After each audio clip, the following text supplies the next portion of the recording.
In the center of the Oval Office of the White House, there stands an antique desk that has survived the vicissitudes of life, which has witnessed the turnover of 25 U.S. presidents and carries countless historical storm clouds. Through more than 130 years of time, consistently standing in the White House at the center of the position. It has witnessed countless major historical events, from President Roosevelt's signing of the New Deal, President Kennedy's handling of the Cuban Missile Crisis, to President Obama's signing of the Affordable Care Act. This table has silently recorded the history of the United States. It is also the main character we want to talk about today, full of legendary perseverance table. Since its birth, before and after a total of 25 U.S. presidents have used it to office, only 3 presidents have not used. Therefore, this often appear in news reports and movie footage of the treasure, once appeared on behalf of the White House, but also a symbol of the United States of America's highest rights. But few people know that the perseverance table was originally just a few pieces of broken planks removed from the deck of a ship. The British Navy dismantled its own ship of honor and made it into a desk for its former rival. Why was it made into a desk and sent to the White House? And why was it favored by all the presidents? Here we have to mention a British Royal Navy warship called Perseverance. In 1845, in order to open up the Northwest Passage, grasp more sea power, under the heavy cost of the Royal Navy sent the Underworld and Panic warships one across the Canadian Arctic islands to explore the surrounding sea conditions.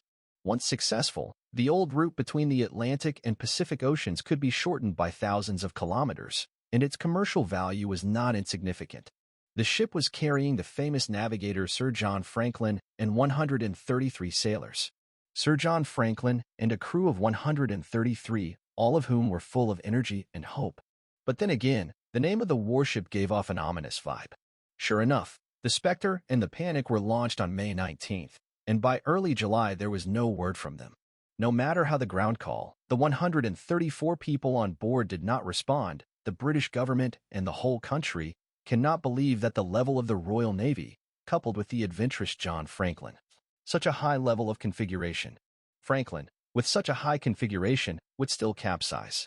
So the people are strongly appealing to send people to search and rescue, live to see people, die to see the body. But the efficiency of the British government is really slow, until the second year after the accident. Before officially organizing the search and rescue team to search for the delay, even if you can find the bones of the body are also cool. At that time, the waters around the Arctic Ocean were still very dangerous, and the British search and rescue teams were understaffed and under-equipped. So they had to buy or draft several merchant ships from the private sector, and then refitted them to make up for it.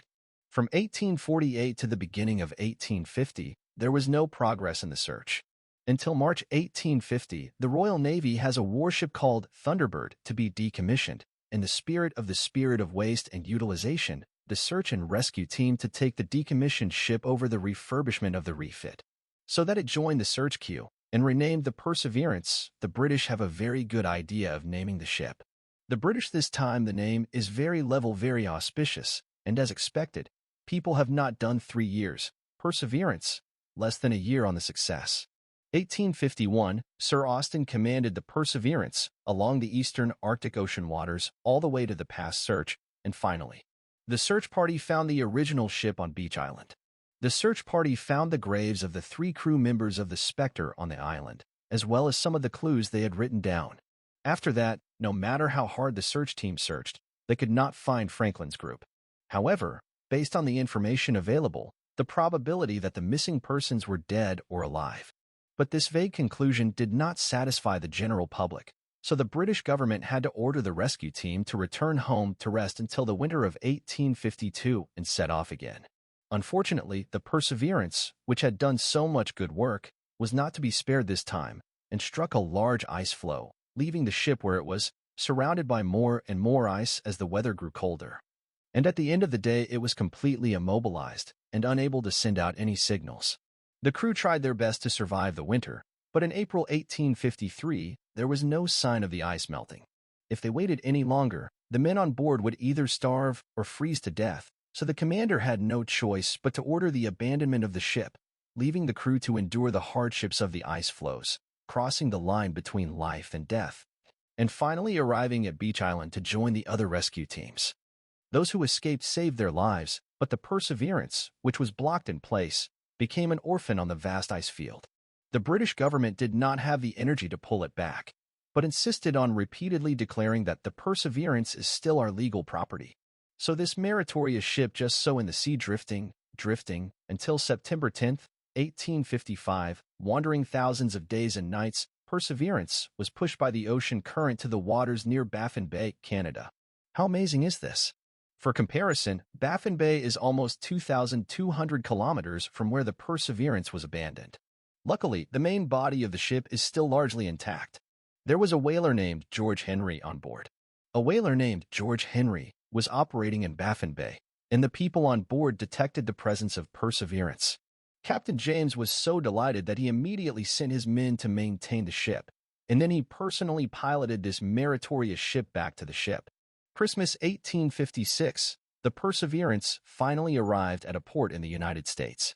Captain James had not yet been able to enjoy the joy of returning home, but was not right not to face a very embarrassing situation. At that time, the United States and Britain were competing for the control of Central America, the two sides' tense relations. Even without this battle, the relationship between Britain and the United States was not considered close. As we all know, Britain is an old colonial power. North America was once colonized by them, until after several violent wars of independence, there was later the United States. After independence, the United States of America, the development of the United States of America, very fast and constantly on the border disputes, resource allocation issues. In the United Kingdom and the occurrence of a number of conflicts, although most of the time with the United Kingdom took the initiative to reconcile, compromise ended, but the two sides are still often look at each other in the wrong way. Under such an atmosphere, should the United States take the initiative to return HMS Perseverance to the United Kingdom or not? According to the colonial set of logic at that time, who found, who snatched, belonged to who, you do not go to Britain to save, and now the Americans brought back this warship, can be justified to occupy it for themselves. Do so air power listing established, but will undoubtedly further intensify the contradiction between Britain and the United States. Fortunately, the then U.S. President FDR was more tolerant. He decided to return the Perseverance to the United Kingdom as a way to draw closer relations between the two sides. In order to show better sincerity, the U.S. government spent a huge sum of $40,000 out of its own pocket to repair the Perseverance. In those days, the purchasing power of $40,000 was very impressive. For example, in 1867, the United States bought Alaska from Russia, only spent $7.2 million. This is the largest continent in the United States, 1.71 million square kilometers, which translates into 12 cents per acre. That is to say, the United States to repair the Perseverance of $40,000 to Alaska has been enough to buy about 140 soccer fields. In November 1856, the restoration of the Perseverance was completed, and Lieutenant Commander Henry Hartstein of the U.S. Navy personally escorted the ship. Lieutenant Commander Henry Hartstein personally escorted the ship all the way to England. Queen Victoria was so touched by the news that she personally participated in the handover ceremony and boarded the ship to thank Commander Henry. It was also because of the homecoming of Perseverance that the relationship between the United Kingdom and the United States quickly warmed up, and the two sides came to a stage of interaction. And back home, Perseverance also continued to serve in the Royal Fleet until 23 years later, honorable retirement. 1880, this meritorious ship was dismantled and recycled. The British Navy took down the Goodwood, converted into 3 antique, solemn luxury desks. One of them was sent to Buckingham Palace, so that Queen Victoria daily use after the Queen died, in the British Royal Family Collection. The second was given free of charge to an American businessman named Henry. Grinnell's American businessman, because he had previously rolled up a large sum of money for many years to support the search for the Spectre rescue team. The last as a national gift-level treasure was sent to the White House, to the then 19th President of the United States Rutherford Burchard Hayes, as a way to highlight the friendly relations between Britain and the United States. Rutherford was so happy that he moved it directly to his office as the presidential desk for long-term use. I have to say that fate is really wonderful. We must know that 66 years backward, the British Army in the Second American War of Independence, but also angrily set fire to the U.S. presidential palace. And then the United States restored the White House, repainted it again, which later had the White House. Who would have thought that 66 years later, the British Navy dismantled their own family's meritorious ship, but also made it into a desk to give to the former old enemy? From the day HMS Perseverance entered the White House, it was perfectly integrated into the place, became a symbol of the White House and the presidents, but also marked a brand new stage in the relationship between Britain and the United States. Since then, it has witnessed almost every important moment in the rise of modern America. Such a special historical and cultural connotations and legendary treasures, it is no wonder that the U.S. presidents as a lion's heart love. As I said before, in the fortitude, 143 years of life, a total of witnessed the change of 25 presidents. Almost every term have used it, only 3 have not used. Which 3 were they? Why didn't they use it? The three-dimensional presidents were Johnson, Nixon, and Ford. Of these, Johnson was JFK's successor. Kennedy was very fond of this table when he was in power, often working on it. His favorite daughter often accompanied him, bored on their own hiding under the table to play. The photographer had recorded this warm and wonderful picture. The photo came out once popular around the world, so that the Perseverance table has become the world's most famous desk.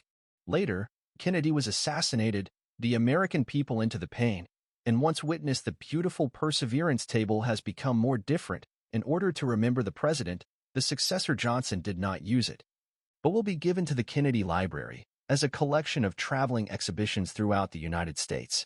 After he succeeded Nixon, Ford, the 2 presidents, also did not have the opportunity to use only this table, because until 1977, Perseverance table was retrieved by the White House as the presidential desk to be properly placed.